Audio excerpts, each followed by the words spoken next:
लग्नाचे दागिने म्हणजे श्रीमंत पेशवाई दागिने, नाशिकचे सुप्रसिद्ध सराफ मयूर अलंकार सराफ।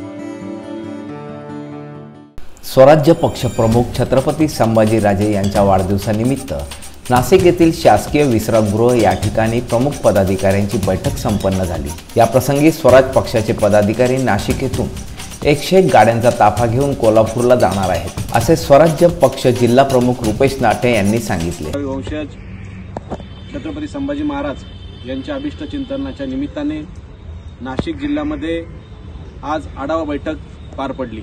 त्यामध्ये नाशिक जिल्ह्याचे जिल्हा प्रमुख रुपेश भाऊ नाटे, महाराष्ट्राचे कार्यकारिणी सदस्य ज्ञानेश्वर भाऊ थोरात, संपर्क प्रमुख ज्यांची नियुक्ती झाली असे आमचे उमेशजी शिंदे, सर्व पदाधिकारी उपस्थित होते।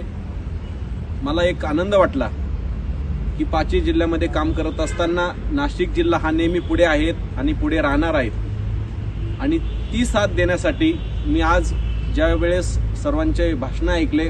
या बैठकीला उत्तर महाराष्ट्र महानगर प्रमुख केशव गोसावी, राज्य कार्यकारिणी सदस्य ज्ञानेश्वर थोरात, नाशिक संपर्क प्रमुख उमेश शिंदे, महानगर प्रमुख रोशन खैरे, युवक जिल्हा आघाडी नितीन दातील, शेतकरी जिल्हा आघाडी विजय खरजूल, कामगार आघाडी ज्ञानेश्वर विसे, सहकार आघाडी अंबादास जाधव, विद्यार्थी आघाडी सागर पवार, महिला आघाडी सुलक्षणा भोसले, रेखा जाधव आदी उपस्थित होते। अमर सोळंके, मी नाशिककर न्यूज, नाशिक।